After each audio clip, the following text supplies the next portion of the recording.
Quantum healing, the future of medicine.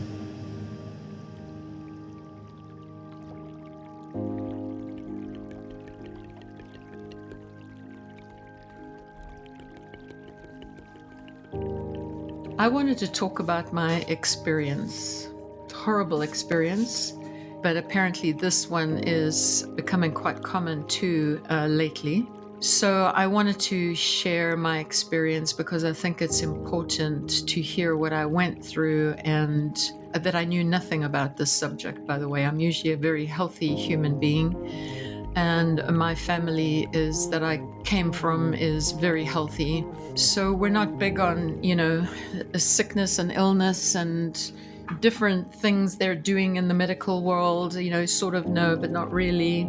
And so this particular one, I had no experience of. I knew no one in my family that had gone through this or talked about it or anything. So it was an afternoon. It was last year in 2021. And I was very tired in the afternoon. I'd been working, done a full day of work, and I was just incredibly tired. So I thought, well, I'll go lie down and I'll have a nap. And I still needed to make dinner for myself later. So it was really, I was planning on sort of a little nap. And I don't know, I'd probably been sleeping for a couple of hours, just over a couple of hours, 2.5 hours. And I was dead asleep. That I do remember. I was absolutely dead asleep. I do believe the level at which the deepness of that sleep would have definitely carried me for at least the next couple of hours for sure. I would have kept sleeping until I woke naturally. But something woke me up and it was a phone call. And I was quite annoyed, but I thought maybe I just felt it was urgent. Sometimes I'll use my intuition with phone calls. Sometimes if I'm sleeping like that, I just will let it ring and someone can leave a message. But in this case, intuitively, I did know this was something important. So I got up, woke up very drowsy and woke up and sort of stumbled to the phone thinking it was something going on with family or something that they needed to get hold of me. That was my thought. And it turned out to be one of those vacation people from last year. You know how they were pushing vacations and no one was allowed to travel anywhere anyway, but they were pushing vacations. So I was really annoyed after that. It was like, are you kidding me? I was having this incredible sleeping away. And a vacation person calls me. And I just said, please take me off your list, your phone list. Hung up. And I was still very drowsy, so I went back to bed. And I thought, well, I'll just doze. I'm now awake, so that's not very helpful. I'm not going to be able to go back to that beautiful level of sleep I was in. And, I'll just slowly kind of wake up and I'll make dinner. Those were my thoughts going through. It was at that point, I don't know, around 5 o'clock. And because I had woken up like that, I now needed to go to the bathroom. So I thought, okay, well, I'm going to get up, I'm going to go to the bathroom, then I'll go to the kitchen. Won't go back in bed. And that was the plan. And I swung my legs out of bed and tried to push myself up. And I had no right arm at all. I mean, okay, that's a little shocking, I just gotten up and answered a phone and I don't have any right arm. It's like it's not there. It's like someone just chopped it off. And I'm doing a quick assessment. I'm going, what the heck is this? And I immediately get, you're having a stroke. And I'm going, oh my God, a stroke. Well, I know time is of the essence. Somehow I got in strokes. Time is of the essence. So I immediately, I had to go to the bathroom. So I am struggling with one arm. And then immediately I'm calling 911. And fortunately, we had a fire station probably 2 blocks down the road, so that was good. Ambulance was called out. They were there in 5 minutes and got me down, trying to do an assessment. What is this? Can you move this? Can you move that? I was able to walk, fortunately. It just seemed to affect, I could move my right shoulder up and down, but other than that, I had absolutely no right arm. And this is my work. I mean, I work with touch. I absolutely need 2 arms. And so this wasn't good. And at the time, I thought I've just got to get to the hospital and see if anything can be done in this situation. So they got me into the ambulance quite quickly. And their first question was, which hospital did you want to get transported to?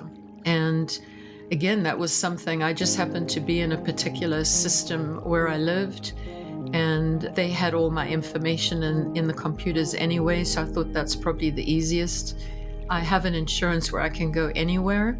So I would advise anyone to have a stroke center in mind wherever you live, is know where you want to go, because some of them I've heard and also subsequently experienced are absolutely awful.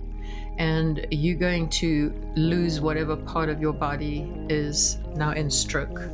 So I just said to them, this is the system I'm in. They said, I said, just take me to the best. Take me to the best place that you know. And they said, well, if you're in that system, then there's this particular hospital. The closest one, when I wasn't realizing that time was so valuable at this point, because I knew nothing about strokes. There was one much closer to me, a center, supposedly a stroke center. And they said, we don't advise you go there.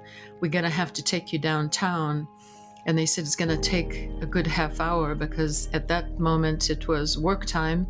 People getting off work around 5:15, 5:30 at that point. But we're going to have to drive through all that. So I said, just take me to the best place.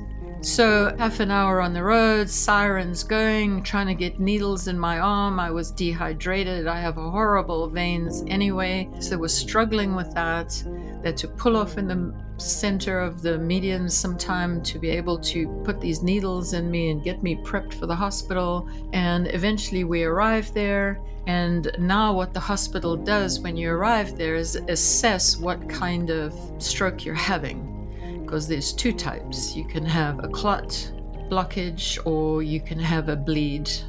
And that's what they need to look at. So you have to go in and have a brain scan as well, so that they can have a look and see which it is. So in my case, it came out, it was the more common one, thank goodness. It wasn't an aneurysm. And the aneurysms, they couldn't apply certain medication to you to help you. They can with clots. And this is something else I knew absolutely nothing about. So all I knew, they were rushing me in and getting a brain scan, and all the doctors in this particular hospital had gone home by that time.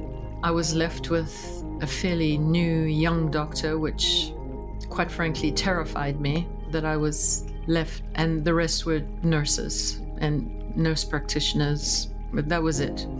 However, sort of on a lifeline, the doctor that really ran that department was always available, incredible doctor. And they had him on the line, so he was getting briefed all along the way what the problems were, what it was. And they came back to me and they said, you've got a clot, and there is a medication that we can give you that can kind of burn out that clot. We can't give it to you if it's an aneurysm, if there's a bleed, because if it's a bleed and we apply this medication to you, you'll actually bleed out, and we can't stop the bleeding at that point. So that's why we had to do the brain scanning. And so, that's another half hour, let's say. They came out and said, fortunately, it's a clot, and we're talking to Dr. So-and-so, and he said, you're a candidate for this medication. I'm going, what medication? And they said, it's called TPA, and we can apply it to clots, but it has to be applied within 4 hours of a stroke. And they said, you're pretty clear about when you had the stroke, so we have a good idea of time, but you're running out of time and you have to make a decision. And I had nobody to talk to, basically. I had no idea what this medication is. All I knew was my life as I knew it was kind of over, because I needed 2 arms and I only had 1 arm at that point in time. And this wasn't good. So I had to take the chance. I had to take that leap of faith. And I said, okay. And they said, look, we're running out of time. You really need to do this. The faster you can do this, the more successful it's going to be. So I gave them the okay. And it's quite dramatic. 2 separate teams of specialized nurses come in and apply this technique to you. The first round, is quite brutal when they're injecting all this liquid into you that is dissolving the clots, that's helping that system. But at the same time, my body's freaking out. I don't take drugs as a rule, and this is a heavy duty drug. So my kidneys were just freaking out, and I was urinating, and they were trying to treat me, and there was more urinating. Eventually I just said, just put the bedpan underneath me and I'll tell you when it's full. But I can't stop. My kidneys were just rejecting. But I can tell you, within half an hour of that treatment, I could feel my right arm again. As time went on, I could feel it very well. And then it ended up, I had started to have some feeling in my right hand.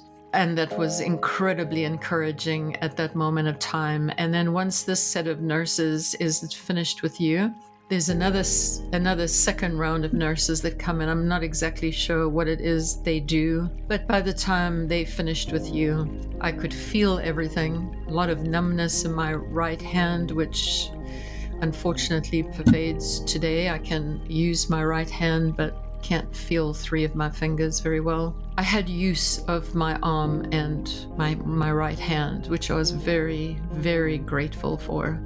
At that point, when they apply this medication, it's just the protocol that you're sent to the ICU. So obviously some people can have more dramatic strokes. It can be the whole right side of a body. It can, I'm aware of all of that. In my case, it was just my right arm. But in my case too, that would have been very detrimental to my professions.